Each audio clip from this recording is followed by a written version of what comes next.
හයි welcome back ටු මයි YouTube channel. කොහොමද ඔයාලට අද වීඩියෝ එක ගොඩක් අය මගෙන් ඉල්ලපු වීඩියෝ එකක් ගෙතු නිර්මාණ කරන ඔයාලට තමයි මෙන්න මේ වීඩියෝ එක. මම අද ඔයාලට කියලා දෙනවා ගෙතු නිර්මාණයක් කරගෙන යනකොට නූල ඉවරුනොත් ඒ නූලටම තව නූලක් කොහොමද සම්බන්ධ කරගන්නේ කියලා. හරි එහෙනම් අපි යමු අපේ වීඩියෝ එකට. මම මේ වගේ නූල් දෙකක් අරගෙන තියෙනවා ඔයාලට කියලා දෙන්න. පාට දෙකක නූල් දෙකක් තමයි මම අරගෙන තියෙන්නේ. ඔයාලට පැහැදිලිව පේන්න ඕන නිසා. ඊට පස්සේ මම මේ වීඩියෝ එකේ පෙන්වන විදිහටම ඔයාලටත් පුළුවන් නූල් දෙක සම්බන්ධ කරගන්න. ගොඩක් අය මගෙන් අහලා තිබුණා කොහොමද නූලක් සම්බන්ධ කරගන්නේ කියලා. එයාලට පුළුවන් මේ වීඩියෝ එක බලලා නූල සම්බන්ධ කරන විදිහ ඉගෙන ගන්න. නූල් සම්බන්ධ කරන විදි ගොඩක් ක්‍රම තියෙනවා. ඒ අතරින් ක්‍රම දෙකක් තමයි මම අද ඔයාලට කියලා දෙන්නේ. අපි මෙතනදී දාගන්න ගැටේ හොඳට තද කරලා දාගන්න ළමයි.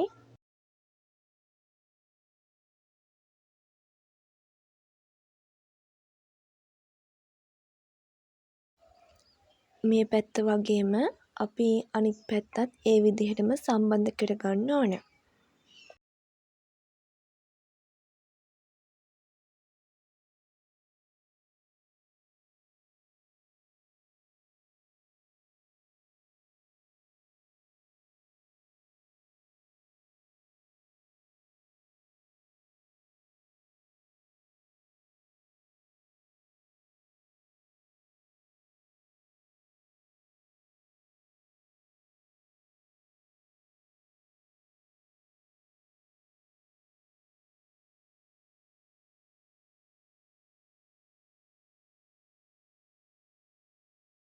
බලන්න අපි නූල් දෙකම සම්බන්ධ කරගෙන ඉවරයි.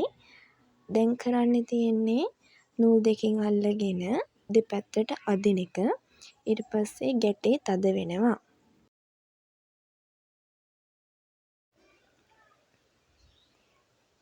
මේ විදිහට කොච්චර නූල ඇද්දත් මේ නූල ගැලවෙන්නේ නැහැ.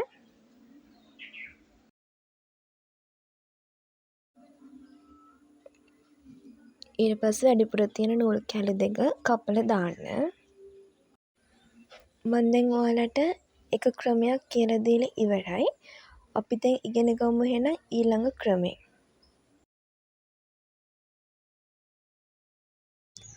පළවෙනි ක්‍රමේ වගේම දෙවෙනි ක්‍රමෙත් හරිම ලේසියි. මම මේ වීඩියෝ එකේ පෙන්වන විදිහටම ඔයාලා නූල සම්බන්ධ කරගන්න.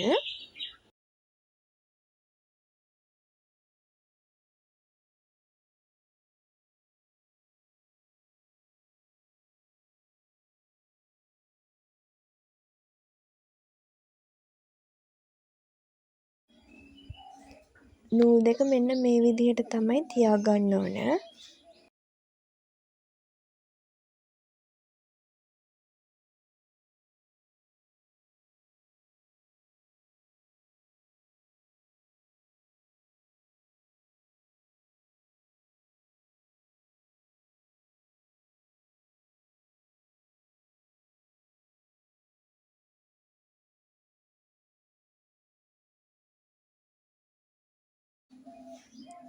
මම මේ ඔයාලට කියලා දෙන විදිහටම කරන්න.